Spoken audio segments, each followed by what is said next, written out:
change pas, comment penser que des parents peuvent faire le choix de garder un enfant dont on leur annonce qu'il sera handicapé. Se pose aussi la question du temps qui est donné aux couples pour prendre leurs décisions. Il y a eu tout récemment une étude de l'INSERM qui a été publiée en début d'année ou fin d'année dernière, qui montrait que le processus du diagnostic prénatal de la trisomie était souvent mal compris par les couples et les femmes. C'est-à-dire qu'ils ne comprenaient pas qu'il y allait avoir un enchaînement éventuel d'examens qui amènerait à un moment donné à se poser la question: est-ce que je garde ou garde pas l'enfant?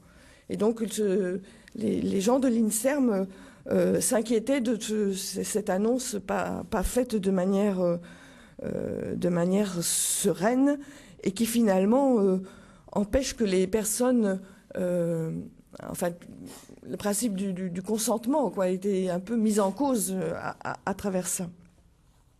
Du consentement éclairé, disons. Comment, si les conditions de prise de décision ne sont pas sereines, accompagnées, quand vous expliquiez sur la réanimation des tout-petits, comment vous mettiez les parents dans le coup, si j'ose dire, etc. On voit bien l'importance de ce travail. Autre point qui me paraît être un peu difficile aussi pour engager le débat avec l'opinion dans son ensemble, c'est, je crois que vous l'avez abordé aussi, c'est qu'autour de la France, de nombreux pays ont adopté des législations plus libérales que la France. Donc les Français peuvent être tentés de se dire à quoi bon résister, puisque de toute façon les choses sont possibles ailleurs. Ils peuvent même juger que la situation est injuste, puisque les riches peuvent se payer éventuellement un voyage en Espagne pour bénéficier d'un ovocyte, ou voilà. Et puis ça peut les conforter dans l'idée que nous sommes vraiment ou conservateurs ou ringards de continuer à mettre des barrières à certaines pratiques. En fait, et là aussi c'est un travail que l'on peut faire quand on essaie de voir globalement les choses, à part le travail des familles de pensée, bon, le travail de l'Église catholique qu'on a vu à cette occasion, il est assez difficile de trouver des corpus de pensée complets sur la question bioéthique. Il y a des gens qui ont travaillé tel et tel point, des associations, des praticiens, etc. Mais une espèce de réflexion globale qui permette de dire la place de l'homme, sa dignité, etc. Enfin, finalement, il n'y en a guère. À part ceux qui estiment que tout ce qui est possible doit être fait, auquel cas, effectivement, la réflexion est vite menée.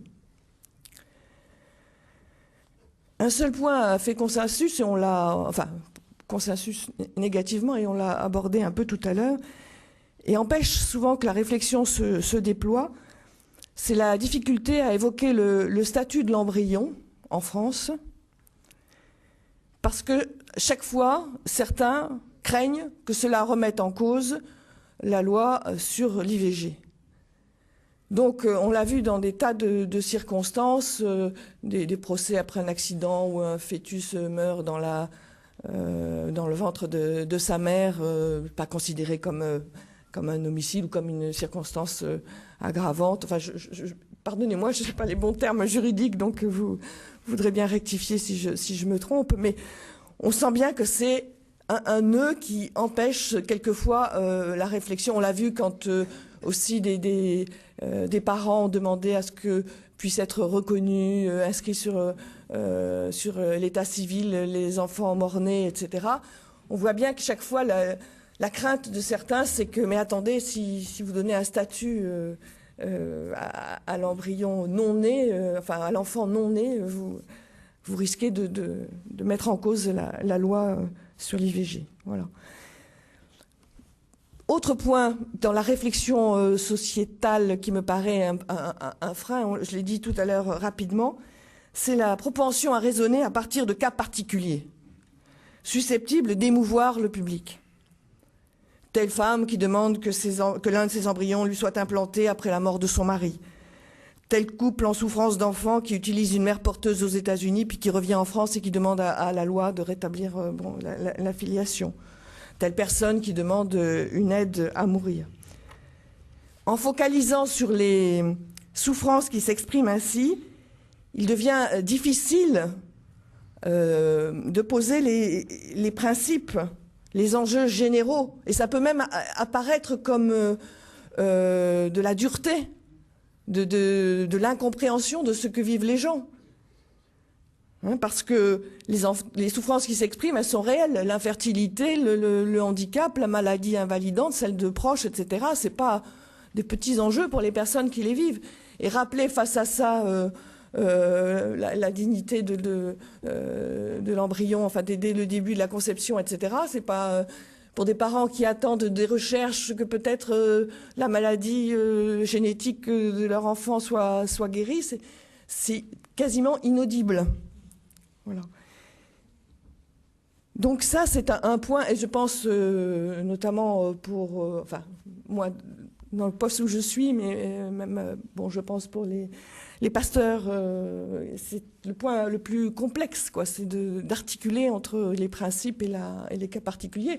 Mais le problème, c'est que les médias, d'une manière générale, mais aussi instrumentalisés par certains, jouent beaucoup sur le cas particulier.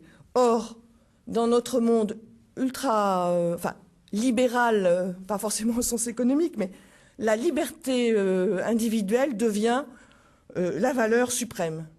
Puisque les gens le veulent, pourquoi pas? Même si personnellement, on n'est pas favorable à telle et telle pratique et qu'on ne va pas soi-même y faire appel. Et du coup, toutes les demandes paraissent acceptables au plus grand monde. Ainsi, l'élargissement de l'aide médicale à la procréation, qui est aujourd'hui encadrée, couple homme-femme, stable, âge maximum. Donc il est question de l'ouvrir éventuellement à des couples plus âgés, aux couples homosexuels, etc.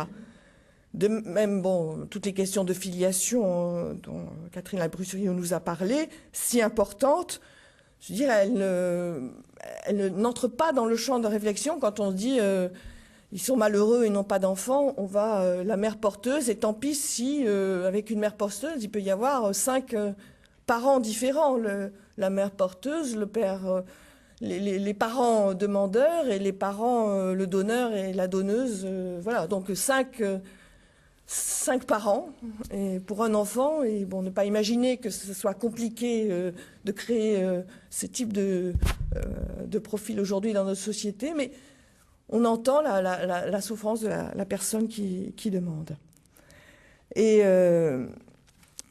il est difficile de faire barrage, disons, au désir, de ne pas répondre aux détresses et de poser des limites.